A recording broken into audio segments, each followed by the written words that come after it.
Your attention is the most valuable currency you possess, and right now you are bankrupt.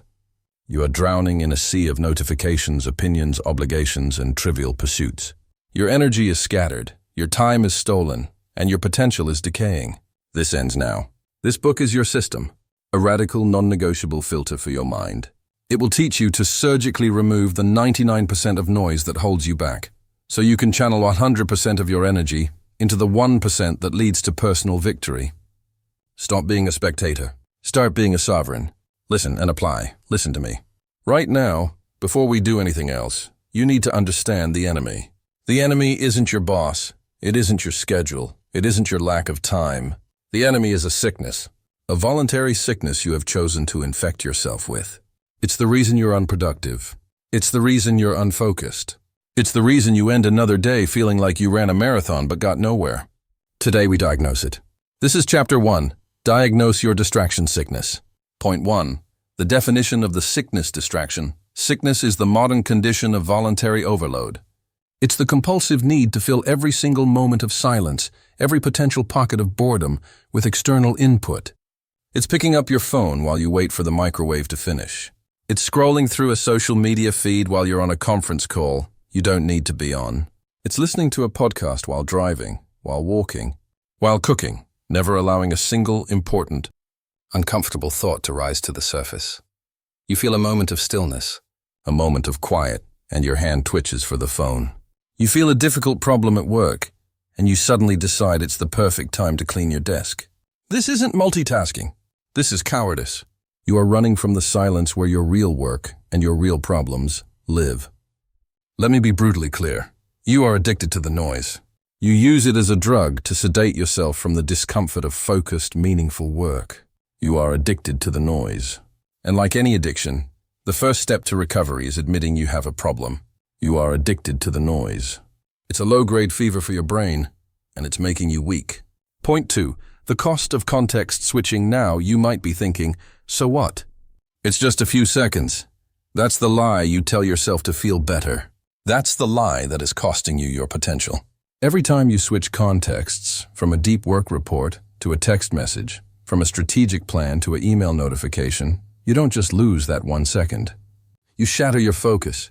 You force your brain to perform a complex, energy-intensive maneuver. It has to disengage from one task, load a new set of rules and information for the distraction. And then, and this is the killer, it has to try and reload the original. Important task. This is the hidden refocusing tax, and the cost is enormous. Studies show it can take over 20 minutes to get back to the same depth of focus after a significant interruption. Even a 30-second glance at a notification can derail your train of thought for 5 minutes. Do that 10 times a day? You've just incinerated an hour of your most productive mental energy. You've donated your peak performance to spam emails and meme videos. You are paying a tax on your attention, a tax you can't afford, for distractions that provide zero value. The math is simple, and it is devastating. This context switching is the engine of your mediocrity. It fractures your day into 1,000 useless pieces, ensuring you are always busy, but never productive. Point 3. The brutal 24-hour audit. So, we've defined the sickness. We've identified its primary mechanism. Now it's time for the medicine. And medicine doesn't always taste good. I want you to conduct a brutal, no-excuses audit of your last 24 hours. Not a vague memory, a forensic investigation. I want you to get a notepad or open a blank document, and I want you to write down, as best as you can recall, every single thing you did from the moment you woke up yesterday to the moment you went to sleep. I'm talking about everything. Waking up, checking your phone, the 45 minutes you spent on email, the 10 minutes you spent on that important project, the 20-minute scroll through Instagram, the quick check of the news that turned into 30 minutes, the meeting that could have been an email, the YouTube rabbit hole you fell down after looking up one simple thing. Now, I want you to categorize every single one of these activities. Just 2 columns, signal and noise. Signal is anything that moves the needle. It's work that generates real value. It's focused time on a skill. It's intentional rest that recharges you. It's a meaningful conversation. Signal is what builds your future. Noise is everything else. It's the compulsive checking. It's the passive consumption. It's the busy work that makes you feel productive without actually achieving anything. It's the distraction for distraction's sake. Be merciless. That email you spent an hour crafting to sound perfect? If it was unnecessary, it's noise. That meeting you sat in without contributing? Noise. You cannot manage what you do not measure. This audit is your measurement. It is the cold, hard data of your distraction. You cannot manage what you do not measure. Seeing it all on paper in black and white will be shocking. It will be uncomfortable. Good. Discomfort is the price of awareness. You cannot manage what you do not measure. This is the foundation. Without this truth, any plan you make is built on sand. Conclusion and transition, you now have the diagnosis. You know the name of your sickness, distraction sickness. You understand its primary symptom, the crippling cost of context switching. And you have the data from your own life, the brutal audit that proves it. This is not a theory. This is your reality. You have a choice. You can close this book and go back to the noise, or you can make a different choice, the choice to fight back. It starts by understanding that this isn't about time management. It's about focus management. It's about guarding your attention with your life. Listen to that, the sound of your own cage. The buzzing, pinging, demanding soundtrack of a life lived on someone else's terms. You think you're busy. You think that frantic feeling in your chest, that endless to-do list, is a sign of your importance. It's not. It's a sign of your surrender. Welcome to the heart of the modern battle. This isn't about working harder. It's about a fundamental lie you've been sold. A lie that keeps you scrambling, exhausted, and miles away from that 1% version of yourself you claim to want. Today we burn that lie to the ground. This is Chapter 2. Reject the tyranny of the urgent. Let's get one thing straight right now. Urgent and important are not the same thing. They are enemies. And you've been trained to serve the wrong one. The urgent is loud. It screams. It's your phone buzzing with a, "Hey, you got a sec" text. It's the email that lands in your inbox with a urgent flag. It's the last-minute request from your boss, the drama of a coworker, the social obligation you never wanted. The urgent is all about other people's priorities, other people's false deadlines. It's reactive. It's a puppet master pulling your strings and you're just dancing. The important is quiet. It's the work that doesn't have a deadline until it's too late. It's the hour you need to spend learning a new skill that could double your income. It's the 30 minutes of brutal, honest work on your business plan. It's the non-negotiable time blocking for your health, for your relationships, for your sanity. The important is your core 1% goals. It's proactive. It's the foundation of your kingdom. Think about your overflowing email inbox. That's urgent. It feels like work. Clearing it out gives you a little hit of dopamine, a false sense of accomplishment. But compare that to the 90 minutes of deep, focused work on the single skill that would make you indispensable. The coding language, the sales technique, the public speaking ability. That's important. One keeps the machine running for a day. The other builds a new, better machine that secures your future. You have a choice.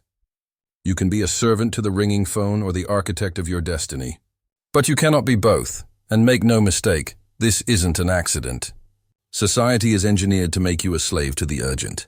The entire economy of attention rewards reactivity.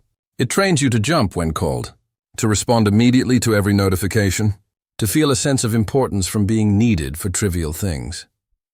It's a system designed to create good employees, good consumers, and compliant citizens. It is not designed to create kings. This system punishes proactivity. It mocks the deep work. It labels the person who blocks out 3 hours to think and build as unavailable or not a team player. The reward, the promotion, the pat on the head often goes to the most reactive, the best firefighter. But the firefighter never builds anything. They just save what's already burning. Let me say this again, so it sinks in. The urgent is a tyrant. The important is your kingdom. Every time you answer the tyrant's call, you surrender a piece of your kingdom. You hand over your time, your focus, your energy, the very resources you need to build your legacy. The tyrant doesn't care about your goals. The tyrant only cares about its own demands. The urgent is a tyrant. The important is your kingdom. Remember that. Write it down. This is the mantra that will break your chains. So how do you fight back? It's not about time management tricks or a new app. It's a mental shift, a brutal reordering of your entire operating system. It requires a single filter question that you must apply to every request, every task, every distraction that comes your way. From this moment forward, before you commit to anything, you stop. You take a breath. And you ask yourself, Out loud if you have to. Does this task serve my victory or someone else's agenda? That's the key. Does this task serve my victory or someone else's agenda? Let that question echo in your mind. Is this email, this meeting, this quick favor moving you closer to your 1% goals? Or is it simply moving someone else's agenda forward, using your time and your life as the fuel? You'll be shocked at how often the answer is the latter. The urgent is almost always someone else's agenda disguised as a collective emergency. You don't need their permission to protect what is yours. Your focus is yours. Your time is yours. Your victory is yours. This is the heart of the discipline. It's not easy. The tyrant will scream louder when you stop obeying. People will get frustrated. They're used to you being on demand. Let them be frustrated. Their frustration is the price of your freedom. Your victory is not their priority. Why are you making their agenda yours? You have a choice. You can live a life of reactive servitude, feeling busy and important while building nothing of your own. Or you can embrace the quiet, powerful work of the important. You can build your kingdom brick by brick through focused, uninterrupted effort. Start today. Right now, look at your to-do list. Apply the filter. How much of it is truly important? How much of it is just the tyrant dressed up as work? Cancel the unimportant meeting. Silence the non-essential notifications. Block out 2 hours tomorrow for your most important task and defend that time with your life. That's the key. It's not about getting everything done. It's about getting the right thing done. The one thing that matters. It's not about being busy. It's about being effective. You've just taken back control of your attention. You've declared independence from the noise. But a quiet mind is a powerful weapon and it needs to be sharpened. It's time to master the space between thought and action. Listen to me. You are drowning. You're drowning in a sea of other people's priorities. Your boss's urgent email, your friend's last-minute plan, the algorithm's endless scroll of what you should buy, who you should be, what you should care about. It's all noise. Deafening, disorienting, draining noise.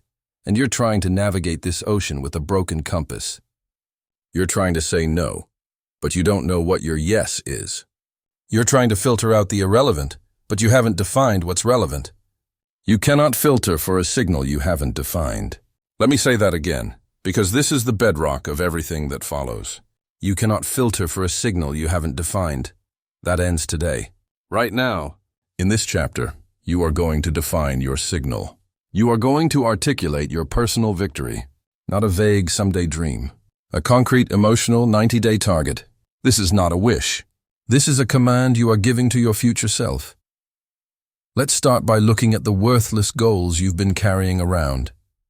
The ones that are setting you up for failure. Point 2. The lie of someday maybe. What do you tell people when they ask what you want? You say things like, I just want to be happy, or I want to be successful, or maybe I want to be fit. Stop it. Those are not goals. They are greeting card sentiments. They are useless. What does success look like? Is it a corner office? Is it working 20 hours a week from a beach? Is it earning a certain number? You don't know. Because it's vague. It's unfilterable. If your goal is be successful, then saying yes to a promotion that triples your stress is a move toward success. And saying yes to a lower pressure job that gives you more time with your family is also a move toward success. You see the problem? You have no criteria. You're chasing everything and catching nothing. Be happy is even worse. It's an emotional state, not an outcome. Chasing happy is like chasing a ghost. It leads to making decisions based on fleeting comfort, on avoiding short-term pain. That's the opposite of discipline. That's how you end up on the couch, scrolling, wondering where your life went. These vague societal goals are a trap. They keep you busy, they keep you chasing, but they never let you arrive. They never let you win, because you can't win a game with no finish line. You need a finish line. You need a definition of victory so clear, so visceral, that you can feel it in your gut. Point 1, the 90-day crucible. So, we're not going to talk about someday. We're going to talk about the next 90 days. The next quarter of your year. This is a manageable chunk of time. It's long enough to achieve something meaningful, but short enough to create urgency. No more drifting. I want you to get a pen and paper. Right now. Or open a notes app. But do not just listen passively. This is an active drill. Here is your question, and you will answer it in one single powerful sentence. What does personal victory look like 90 days from today? I'm not asking for a to-do list. I'm not asking for a New Year's resolution. I'm asking for a defined outcome. It must be concrete and it must be emotional. Concrete. It is measurable, observable, and binary. You either hit it or you don't. Bad. Get in better shape. Vague. Good. I can run a 5K in under 28 minutes without stopping. Concrete. Emotional. It has to connect to a feeling you are desperate to experience. Bad. Save more money. Dispassionate. Good. I have $5,000 in my emergency fund, and I sleep through the night feeling a profound sense of financial security for the first time in my adult life. Emotional. Let's build your victory statement. Fill in the blanks. The concrete achievement. In 90 days, I will have tangible, measurable outcome. The emotional payoff so that I feel deep, personal feeling of victory. Now, put it together. That is your victory statement. That is your North Star for the next 90 days. Say it out loud. My personal victory is... This statement is now the source of all your power. It is your filter. It is your permission slip to ignore the world. Point 3. The hell yes or no. Filter from this moment forward every incoming request, every opportunity, every distraction, every single thing that demands your time, energy, and focus must be held up against your victory statement. And you will judge it with one brutal question. Is this a hell yes? For my victory? That's the key. That's the entire mechanism. Your friend invites you on a weekend trip the same weekend you planned your most important work sprint. Is it a hell yes? For your victory? No, it's a no. Your boss offers you a new, exciting project that has nothing to do with your core skills or your 90-day goal. Is it a hell yes? For your victory? No, it's a no. You have the choice between an hour of mindless television or 45 minutes working on the skill that gets you to your victory. Is the TV a hell yes? No, it's a no if it's not a hell yes. For your victory, it's a no. This is not about being rude. This is not about being selfish in a petty way. This is about being sovereign.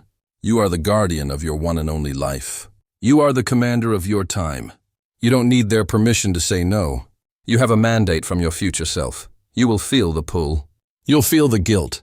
You'll worry about what people will think. In those moments, you will return to your victory statement. You will read it. You will feel that emotional payoff you wrote down, and you will find the strength. The strength comes from clarity. If it's not a hell yes, for your victory, it's a no. This is the discipline of focus. It's not about time management. It's about choice management. It's about realizing that every yes you give to something that doesn't matter is a no you are giving to the thing that does. To your victory, you have a choice, always. And now you have the criteria to make it. Shift to a concluding powerful tone. You have your signal.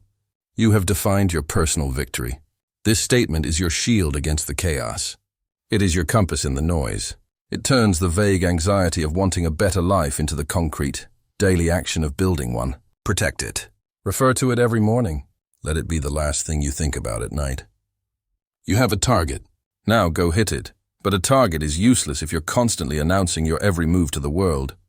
True power isn't just in knowing where you're going. It's in working towards it in silence. You've defined your victory. Now let's master the discipline required to achieve it. You've made the choice. You've declared your mission. You've accepted that your time and energy are the most valuable currencies you possess. Now we run into the real-world problem. The world doesn't care about your mission. The world is a chaotic, noisy, demanding place, and it will pour all of its chaos, all of its noise, and all of its demands directly into your lap. It will do this 24 hours a day, 7 days a week, if you let it. And for most people, that's exactly what happens. They become a dumping ground for other people's problems, for pointless information, for trivial tasks. They say yes when they mean no. They consume content that makes them feel informed but leaves them paralyzed. They spend their days putting out fires they never should have been near in the first place.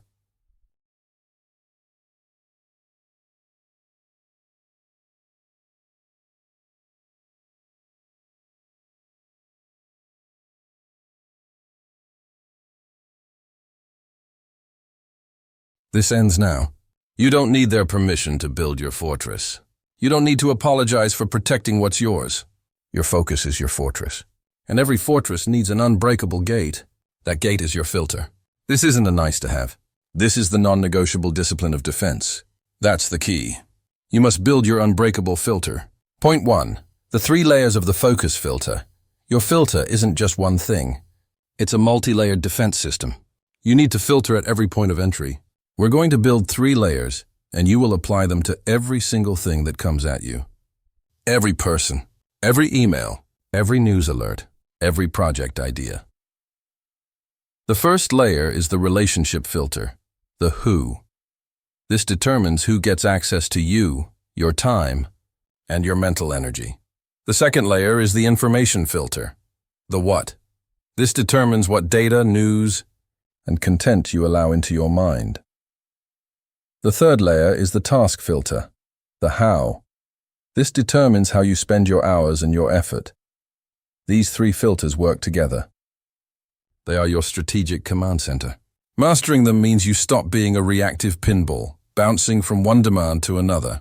You become a general, deploying your resources only on the battles that matter. You have a choice. You can be the victim of the world's chaos, or you can be the architect of your own focus. That's the key. The filter is how you become the architect. Point 2. The relationship filter, mission energizers versus mission drains. Let's start with the most personal and often the most difficult layer, the relationship filter. From this moment forward, you will evaluate every single person in your life, friends, colleagues, family members, acquaintances, through one brutal, clarifying question. Does this person's presence in my life energize my mission or drain it? That's it. That's the only question that matters. It's not about whether they're a good person. It's not about whether you've known them for years. It's about the tangible, measurable impact they have on your trajectory. You know exactly who I'm talking about. The dream stealer. You get off a call with them or you leave a dinner with them and you feel deflated. You feel doubt creeping in. They mock your ambition with jokes. They drown your ideas in a bucket of reality. They talk endlessly about their own problems, but never ask about your progress. Their presence is a tax on your potential. They are an energy drain. You must see them for what they are. A leak in your fuel tank. On the other side, you have the accelerator, the mentor, the true friend, the colleague who challenges you. After an interaction with them, you feel stronger. You have a new idea. You feel validated and pushed to be better. Their belief in you fuels your own. They ask the hard questions. They celebrate your wins. They are a mission energizer. You have a choice. You can continue to allow the dream stealers to have a seat at your table, or you can politely, firmly, and permanently revoke their access. You don't need their permission to do this. You don't owe them an explanation. Your mission is your explanation. Your energy is the price of admission, and from now on, it's a price most people cannot afford to pay. It's not about being cruel. It's about being disciplined with the fuel that powers your life. Point 3. The information filter. Consume to construct now. Let's move to the second layer, the information filter. Your mind is not a public library. It is a sacred workshop. What you allow into it becomes the furniture of your thoughts. Most people are consuming mental junk food all day, every day. Endless scrolling. News cycles designed to outrage. Podcasts and YouTube videos that are pure entertainment disguised as education. They feel informed, but they are intellectually obese and functionally paralyzed. From this second forward, you will ask of every article, every video, every social media feed, every book, does this piece of information help me win? Or is it just entertainment disguised as education? Is it a tool or is it a toy? Is it giving you a concrete strategy, a new skill, a deeper understanding of your craft? Or is it just giving you a temporary feeling of being in the loop? The loop is a trap. The news cycle is designed to addict you to drama, not to progress. Your new mantra, repeat this until it's etched into your bones. Consume to construct, not to distract. Consume to construct. You are consuming raw materials to construct your empire, your body, your business, your masterpiece. If the information isn't a raw material for your mission, it is clutter. It is noise. It is the static that drowns out the signal of your own purpose. That's the key. Stop the endless passive consumption. You are not a spectator in your own life. You are the builder. Every time you open a browser tab, every time you pick up your phone, you are making a choice. Are you going to feed your focus, Or are you going to feed your distraction? Consume to construct. That is the discipline. You don't need to be endlessly entertained. You need to be armed and equipped. That's the key. Conclusion and transition. These are the first two layers of your defense system. The who and the what. The people you allow in and the information you let through the gate. Master these, and you have eliminated 80% of the distractions that hold most people back. But the final layer, the how, is where your discipline meets the road. It's where you take this clean, focused energy and channel it into ruthless execution. You've built the filter. Now you must master the engine that drives it all. You've built your fortress of focus. Now let's talk about the engine that powers it. Listen to that. Your heartbeat. The only rhythm that ever truly mattered. But you can't hear it, can you? Not over the noise. The chatter. The endless deafening static of other people's opinions. What should I wear? What will they think if I say no? Do I look successful enough? Should I post this? Will they be mad? Am I good enough for them? That noise. It's not just background static. It's a leak. A slow, insidious drain on your focus, your energy, your very life force. And I'm here to tell you right now that you have a choice. You can sit there, plugged into that matrix of mediocrity, or you can pull the plug. This chapter is about pulling the plug. This is about annihilating the approval-seeking habit for good. Let's start with a brutal truth. The desire for approval, for validation, for that little hit of dopamine when someone likes your post or agrees with your idea. It's the ultimate source of noise in your life. Every single time you ask yourself, what will they think? You are pouring your focus, your precious mental capacity, straight out of your tank and onto the floor. You're in a race. The race to build the life you were meant for. And you're running with a hole in your fuel can. That's the key. That's the leak you've been ignoring. You're wondering why you're so tired, why you can't get ahead, why the finish line never seems to get any closer. It's because you're running on empty, feeding your energy to the spectators in the stands. Stop feeding them. You have a choice. This brings us to the heart of the trap. The approval-seeking habit isn't just a bad habit. It's a sophisticated prison. When you live for the yes from others, you are silently, willingly signing a contract. You are agreeing to live your life by their metrics, their definition of success, their timeline, their values. You want a simple life. They say you lack ambition. You want to build a massive company? They say you're greedy. You want to leave a toxic relationship? They say you're being selfish, and so you contort yourself. You dim your light. You abandon your own path to walk the well-trodden, crowded, mediocre path that they have approved for you. You trade your potential for a pat on the head. You trade your sovereignty for a place in the herd. This is a guaranteed life of distraction, a guaranteed life of quiet resentment, a guaranteed life of asking what if. On your deathbed, you don't need their permission to live your life. You never did. So, how do you break out of the prison? How do you seal the leak? You need a new operating system. A liberating mantra to repeat every time the old programming kicks in. Burn this into your mind. The opinion of those who are not on your path is irrelevant data. Say it out loud. Right now. The opinion of those who are not on your path is irrelevant data. That's not just a phrase. It's a weapon. It's a filter for your reality. Is your critic in the arena with you? Are they bleeding with you, striving with you, building with the same vision at 3 a.m.? No? Then their opinion is noise. It's irrelevant data. Discard it. Let's make this practical. Let's talk about a behavior you need to stop today, right now. The habit of over-explaining your decisions. You're about to make a decision.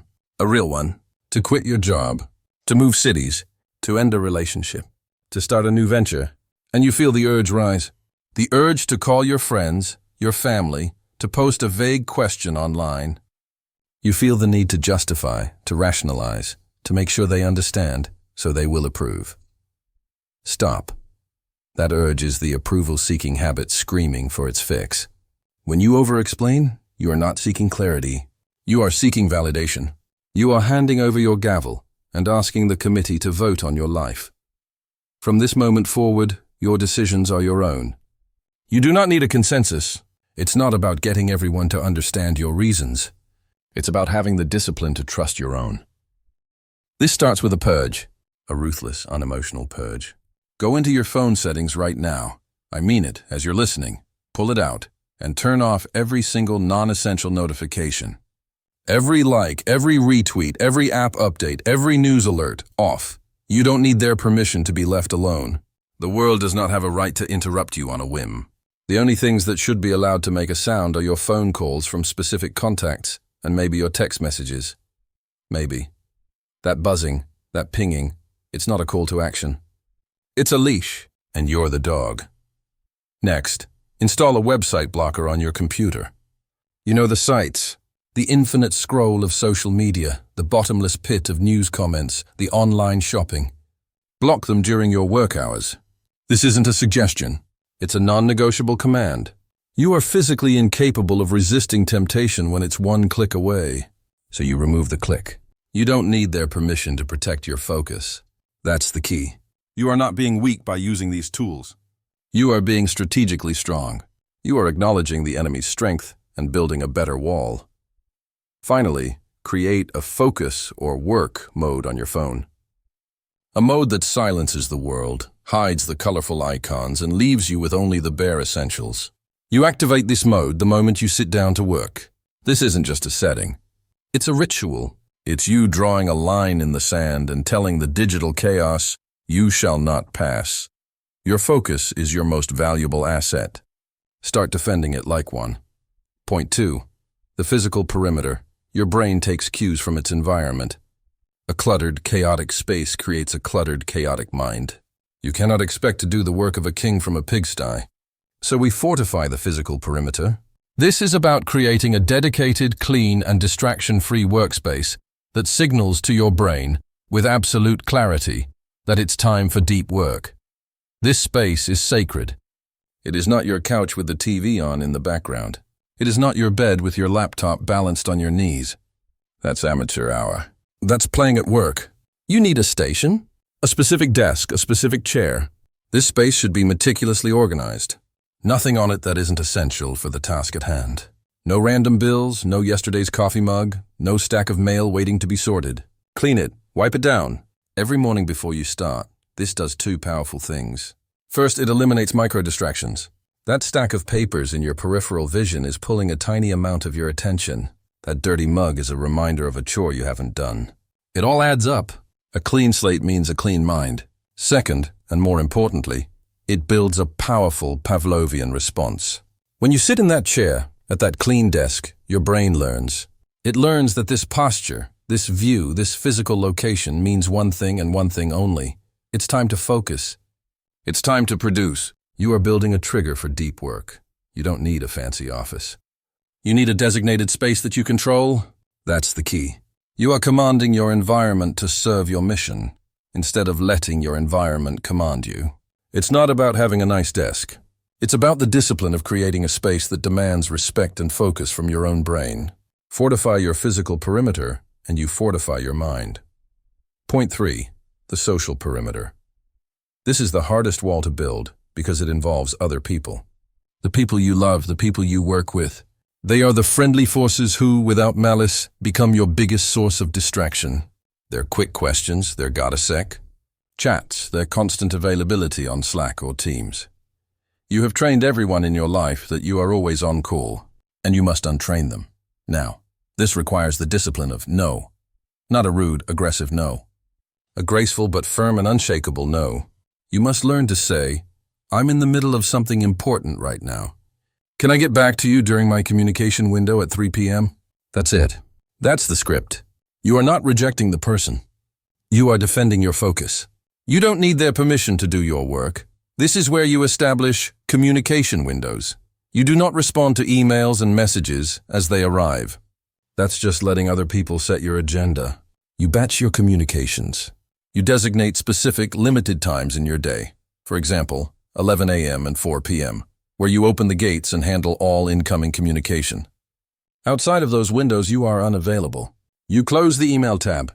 You silence the team chat. You put your phone in another room. This feels uncomfortable at first. You'll feel like you're being irresponsible. You're not. You're being professional. You're being effective. The world will not end if you don't reply to an email for 2 hours. In fact, the person who sent it will probably respect you more for it. You are demonstrating that your time has value, that your focus has value.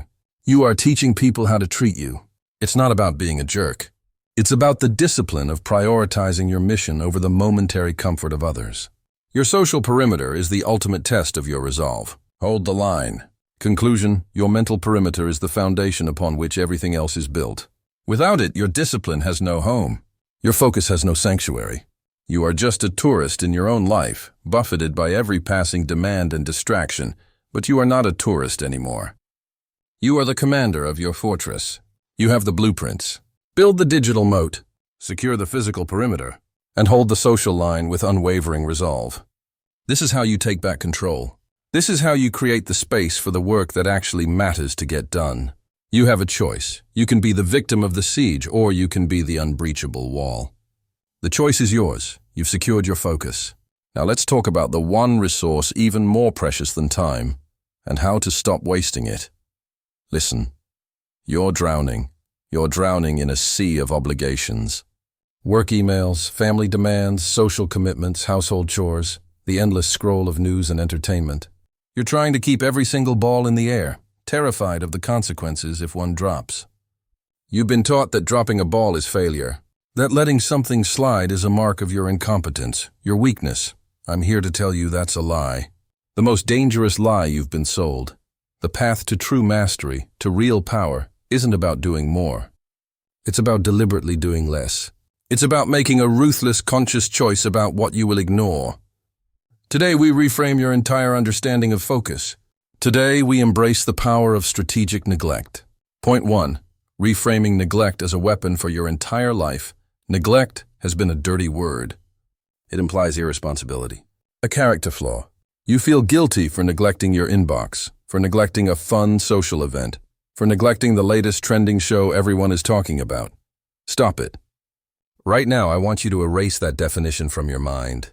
From this moment forward, neglect is not a failure. It is a strategy. It is your most powerful weapon in a world designed to distract you. Strategic neglect is the conscious, deliberate act of allowing non-essential tasks, demands, and distractions to fall by the wayside so that your full energy can be funneled into what is truly essential. It's not about being lazy. It's the opposite. It's about being so focused on your one primary objective that everything else becomes background noise. You have a choice. You can choose to be mildly competent at 100 different things, spreading your energy so thin that you become irrelevant in all of them. Or you can choose to be exceptional, a master, a force of nature in one thing. The single most important thing, that's the key. You cannot have both. The universe does not work that way. Your attention is the most valuable currency you possess, and you are spending it like a drunken sailor on leave.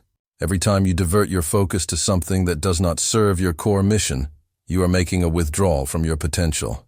Strategic neglect is how you stop the bleeding. It's how you declare, this is what matters. Everything else is a tax on my greatness, and I refuse to pay it. Point 2. The CEO and the unwashed dishes. Let's make this concrete. Let's talk about a real-world example. Picture a CEO you admire. She's at the helm of a billion-dollar company, making decisions that affect thousands, innovating in her industry, a true leader. Now, imagine you peek into her personal life. Her home isn't always spotless. She doesn't know the plot of the latest hit streaming series. She missed a friend's birthday party last week. Her car is long overdue for a wash. The average person, the one still drowning in obligations, would look at this and see failure. She can't even keep her house clean, they'd whisper. She's a bad friend. You know what that is? That's the language of the mediocre. That's the soundtrack of the crowd that has chosen to be average at everything. The elite performer, the CEO, sees this differently. A slightly messy house is not a sign of her failure. It is a badge of her focus. She has made a conscious calculation. The hour she would spend vacuuming and dusting is an hour she could spend refining her quarterly strategy, or mentoring a key employee, or resting to be sharper for tomorrow's negotiation. The mental space occupied by a TV show is mental space she needs for market analysis. Her neglect in these minor areas is a direct investment in her major area. She is not failing at life. She is succeeding at her mission. You don't need their permission to make the same calculation. The opinions of people who prioritize a clean kitchen over a dominant business are opinions you can no longer afford to value. To excel at one thing, you must be average at many. Let that sink in. The world's greatest heart surgeon is probably a mediocre gardener. The Olympic athlete has no idea about the latest office gossip. This isn't a coincidence. It is a prerequisite for greatness. Point 3. The permission to let balls drop. So, I am giving you an official decree, a mandate from this moment forward. It is not only okay to let certain balls drop, it is essential for your victory. Say that out loud. It is essential for my victory.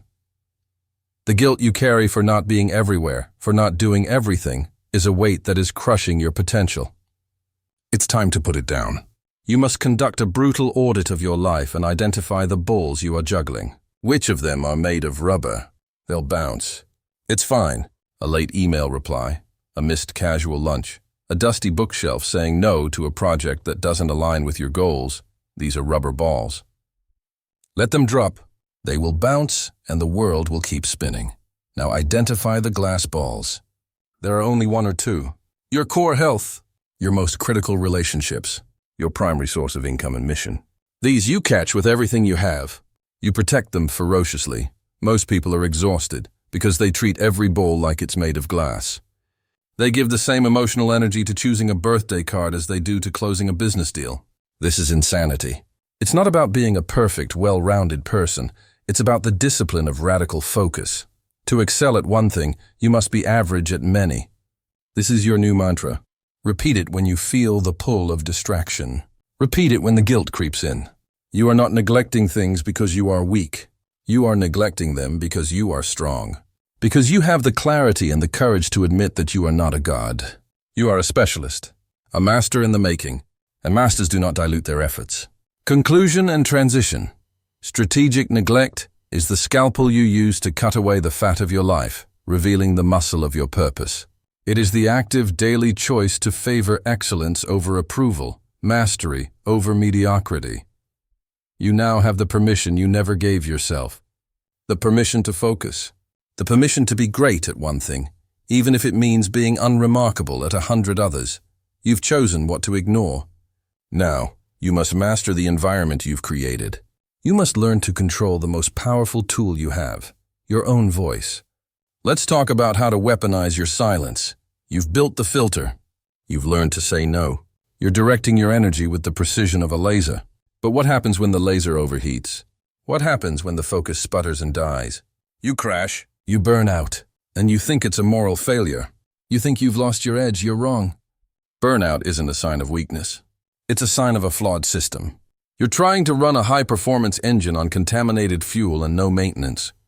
You're trying to sustain an output without ever considering the input of pure, high-quality recovery. That ends now. It's time to stop glorifying the grind and start mastering the art of the shutdown. It's time to learn how to recover with the same intensity and intention you bring to your work. It's not about being lazy. It's about being strategic. You have a choice. Burn out and become irrelevant, or recover like a champion and become unstoppable. Let's get to work. Point 1. Burnout is a filter failure. Think of your mind as that fortress. The focus filter is the gate. When you're sharp, rested and clear, that gate is locked down.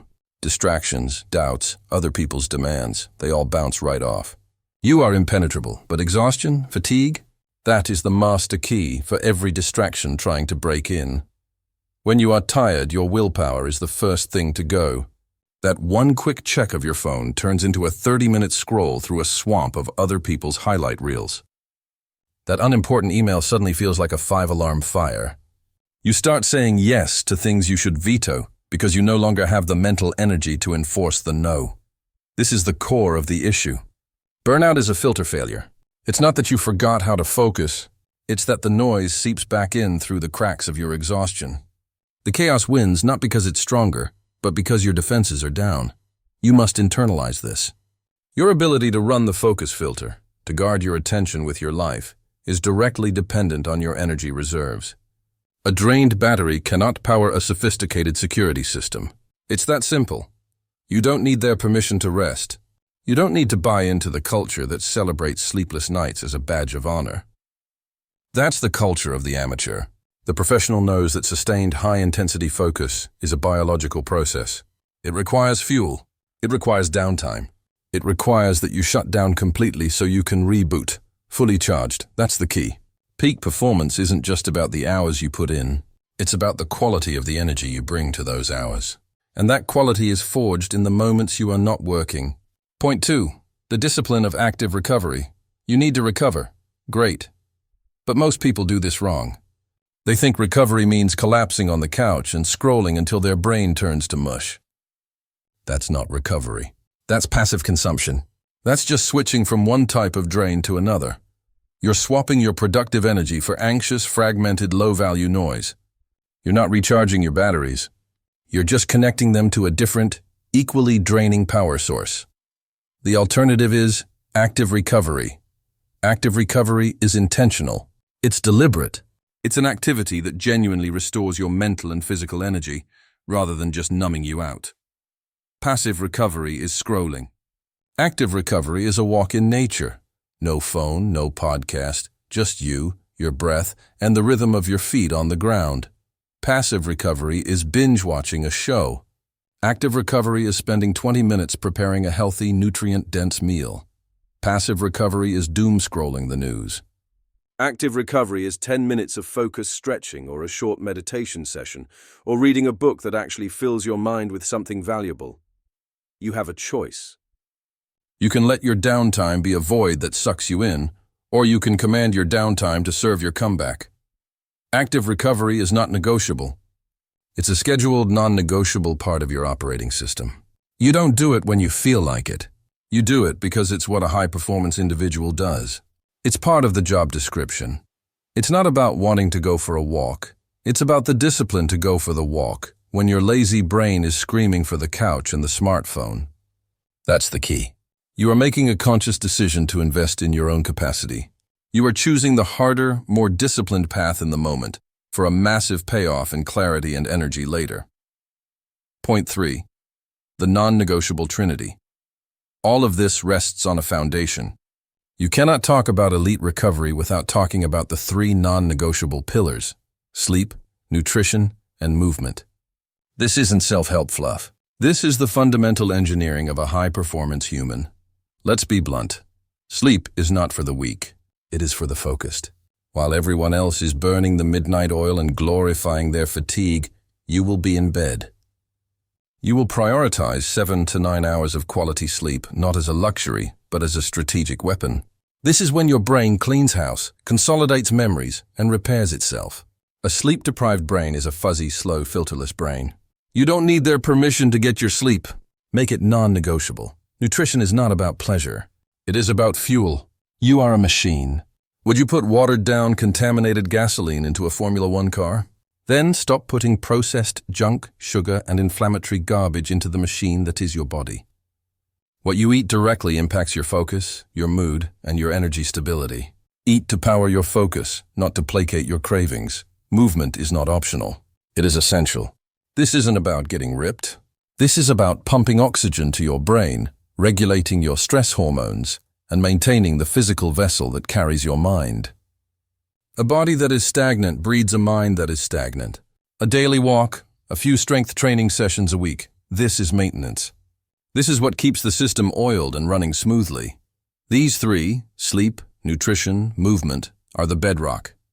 They are the foundation that supports the mental clarity required to run the focus filter effectively. Without this foundation, your filter will crumble under the first sign of real pressure. It's not about finding the motivation to live healthily. It's about the discipline to understand that your mental edge is a biological reality. Conclusion recovery is not the opposite of discipline. It is the highest expression of it. It takes discipline to walk away from the desk. It takes discipline to turn off the phone and sit in silence. It takes discipline to choose the salad over the fries and the bed over another pointless hour of television. This is the final piece of the fortress. You've built the walls. You've installed the gate. Now you must ensure the power never, ever fails. You must recover like a champion so you can focus like a warrior. You've fortified your mind and body. But there's one final frontier to master. The most subtle and perhaps the most powerful discipline of all. Listen to me. You've done the work. You've audited your circle. You've declared your non-negotiables. You've taken your time back and your focus off the floor. You've mastered the art of the graceful no, but all of that was just practice. Clearing the calendar, silencing the phone, cutting out the noisemakers. That was just basic hygiene. It was the necessary ground-level work to stop the bleeding. Now we get to the real surgery. The ultimate goal was never just a clean calendar. The ultimate goal is a clean mind, a sovereign mind, a mind that chooses its focus with absolute ruthless intention. That is the final frontier. That is what separates the architects of legendary lives from the tenants who just occupy space. You are about to become the sovereign of your attention. Let's be brutally clear about what that means. Sovereignty isn't a suggestion. It's not a polite request. It is the absolute non-negotiable authority over your own internal kingdom. Your mind is your territory. Your attention is your most valuable resource. And right now, are you ruling it? Or are you letting it be ruled by every notification, every piece of bad news, every emotional vampire, every algorithm designed to hijack your focus? You have a choice. You always have a choice. It's the most fundamental choice you will ever make. Will you be the sovereign, or will you be the subject? Let me describe the sovereign state for you. This isn't a metaphor, this is an operational reality. The sovereign mind is calm, not because the world is calm, but because its focus is internal, on the victory condition. It is decisive, not because it has all the answers, but because it refuses to be paralyzed by external opinions. It is unswayed by drama, the petty office politics, the social media outrage cycle, the manufactured crises of other people who refuse to take ownership of their own lives. The sovereign is relentlessly focused on the internal victory condition. What does that mean? It means you have a mission, a North Star you defined in the quiet, away from the noise. And every single demand on your attention is measured against that mission. Does this get me closer, or does it take me further away? That's the key. That single question is the border control for your mind. Now, let's look at the alternative. The subject state. This is where most people live their entire lives. They are subjects in someone else's kingdom. Their attention is a tax they pay to the drama of others, to the fear of missing out, to the desperate need for external validation. They hand over their focus, their very life force, without a fight. They are reactive. They are scattered. They are tired because their mental resources are constantly being drained by forces they have not chosen to oppose. You don't need their permission to take your power back. You don't need to wait for a quieter season or a less demanding job. You simply need to enact the sovereignty that is already yours by right. It's not about having more time. It's about having more discipline over the time you have. It's not about having a perfectly peaceful life. It's about having an impenetrable inner citadel of focus, regardless of the chaos outside the walls. So, how do you operationalize this? How do you move from being a subject to becoming the sovereign? You install a final filter, a single question that you must ask yourself 100 times a day. This isn't a complicated strategy. It's a brutal, simple litmus test for every thought, every distraction, every emotional pull. The question is this: am I acting as the sovereign of my life, or the subject of someone else's?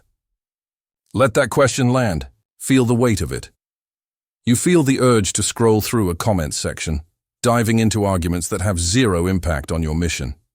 Ask the question, sovereign or subject. You're about to get pulled into a colleague's emotional spiral about a problem they refuse to solve. Ask the question, sovereign or subject. You are wasting precious morning mental energy, consuming news about things you cannot control, instead of building the thing you can. Ask the question, sovereign or subject. That's the key. This question is the maintenance program for the entire system we've built. It's the question that keeps it running for life. The discipline of focus, the discipline of time, the discipline of relationships, they all crystallize in this one. Relentless act of self-interrogation. Every time you choose sovereignty, you reinforce the walls of your mind. You deposit power back into your own account. You are not being selfish. You are being strategic. You cannot give your best to your work, to your art, to the people who truly matter if your attention is fractured, diluted, and owned by everyone but you. It's not about ignoring the world. It's about engaging with it on your terms. The sovereign is informed, but not consumed. The sovereign is compassionate, but not enmeshed. The sovereign is connected, but not addicted. You have a choice. In this very moment, you have a choice. You can let your mind be pulled into the same old dramas, the same old distractions, or you can pull it back. You can plant your flag on the territory of your own consciousness and declare it yours, irrevocably, permanently. This is the final discipline, the discipline that governs all the others, the discipline of attention, because your attention determines your reality. What you focus on, you feel. What you focus on, you build. What you focus on, you become. So become the sovereign. Rule your inner world with absolute authority, and watch as your outer world inevitably, irrevocably, falls into line. You have mastered your focus. You have claimed your sovereignty. Now it's time to understand the ultimate reward for this entire journey. It's not just success. It's not just peace. It's something far more profound. The world is a factory of distraction, designed to dilute your power. But you now hold the antidote. You have diagnosed the sickness. You have rejected the tyranny of the urgent. You have defined your personal victory with crystal clarity. You have built the filter. You have annihilated the need for approval. You now execute with monomaniacal focus. You have fortified your perimeter. You have embraced strategic neglect. You recover with intention. And now, you stand at the threshold of sovereignty. The 99% of noise will always be there, screaming for your attention. But you are no longer a spectator. You are a sovereign. Your focus is your power. Your victory is your responsibility. The filter is installed. The system is live. Now here is your challenge. Before this day ends, you will take one single action, just one, that is a pure, unadulterated expression of your 1%. Not tomorrow. Not when you feel ready. Today. Because a system unused is worthless. A filter not applied is just a theory. Your victory is not a future event. It is your next action. Go.